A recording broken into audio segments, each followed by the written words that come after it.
Local 2 investigates church pastors going public as atheists. It sounds unbelievable, but it happened at a church right here in Houston. And more than 270 church leaders across the country have now joined a new group of clergy that no longer believe in God. Tonight, that Houston pastor explains his decision, and as Local 2 investigator Robert Arnold reports, the surprise is how his church found out and why it could be happening at other Houston churches. Sunday mornings are usually filled with songs and sermons, but imagine hearing this Sunday message, and on national TV no less, from your church pastor. Hardly anyone ever reads the Bible, and I think if they did, the whole thing would be in big trouble. And with that, Mike Aus went public as an atheist, someone who no longer believes in God. He was senior pastor at Theophilus Church in Katy, and members say they were blindsided by his appearance on a Sunday morning show on MSNBC. Are you going to go preach next Sunday? I'm going to go back next week and meet with my leadership and talk about where we're going to go from here, and we'll see. Aus was a longtime Lutheran pastor in Houston, but says he no longer believes in the message he's been preaching for almost 20 years.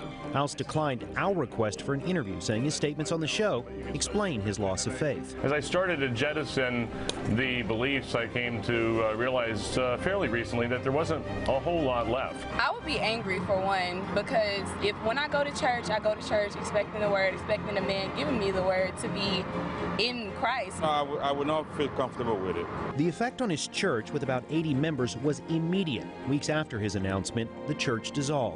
Members didn't want to talk with us on camera, but told us their pastor's complete about-face was devastating. It rocks their world. Keith Jenkins is a Methodist pastor and former president of the Houston Graduate School of Theology. He says many church leaders question their faith, but never before has it been a public phenomenon. The website, clergyproject.com, has become a gathering group for pastors, ministers, and other church leaders who no longer believe in God. The group now says it has more than 240 members. Aus was one of the first to make his decision public. But most in that group of those who no longer believe have not gone public. They are secret atheists, yet still serving in churches and still ministering to their congregations, even though they no longer believe in the message they are preaching. They need to move on. They don't need to stay within the church and especially use their position to try to take others with them. A personal, spiritual decision from one-time spiritual leaders with long-lasting effects. Robert Arnold, KPRC Local 2. Members tell us that Aus did meet with his church following his public announcement, but like Robert reported, that church dissolved just weeks later. We've posted Aus's full interview that aired on MSNBC. It is on the front page of click2houston.com.